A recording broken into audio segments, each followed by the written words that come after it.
The Boys season 5 episode 5 one shots is one of those episodes that undeniably entertaining but also a little frustrating, especially this late in the final season. The episode leans hard into a POV style structure, giving us insight into multiple characters orbiting around Homelander and the increasingly unstable world he's shaping. The core idea is simple but effective. Everyone has a breaking point, not a thing but a person who reminds them who they really are. That theme hits hardest with Firecracker. Her storyline stands out as the emotional centerpiece of the episode. Beneath all the performative loyalty and exaggerated persona, she is still deeply tied to her past, particularly the minister who once helped her. Watching her betray that connection to stay in Homelander's good graces is brutal, and the regret that follows feels inevitable. It's easily one of the most compelling character beats of the season so far. There's also an interesting shift with Black Noir. His quieter arc centered around losing his connection to theater adds a strange but effective layer to his character. It's less about plot and more about identity. What happens when the one thing that gives your life meaning is taken away? For a character who rarely speaks, it says a lot. Then there's Sister Sage, whose long teased master plan is finally revealed and it's underwhelming.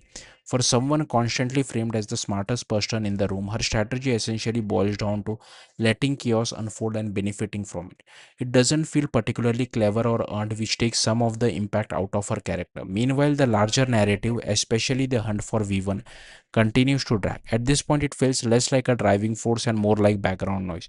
Even Billy Butcher and rest of the team seem emotionally checked out, questioning whether their mission even matters anymore. That existential fatigue is interesting in theory, but it also contributes to the sense that the story is stalling rather than escalating. And then there's the big flashy centerpiece, the celebrity field sequence involving Soldier Boy and Homelander.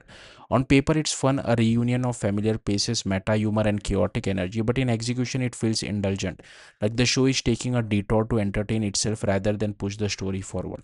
Yes, it's amusing. Yes, fans of Supernatural will get a kick out of seeing Jared and Jensen share the screen again under Eric, but the payoff doesn't quite justify the time spent, especially when the episode ends with most of the characters abruptly killed off. That's really the core issue here. This kind of indulgent experimental episode works in earlier season, but in a final season where every moment should be building toward a conclusion, it feels like distraction. Still, the episode isn't without merit. The character work, particularly with Firecracker, is strong, and the POV structure offers a fresh way to explore the show's theme. It's just that those strengths are weighted down by repetition and lack of forward momentum. In the end, One Shots is a mixed bag. It's a bold, weird, and occasionally brilliant, but it also feels like the show is spinning its wheel when it should be racing towards the finish line. Thank you for watching. Bye.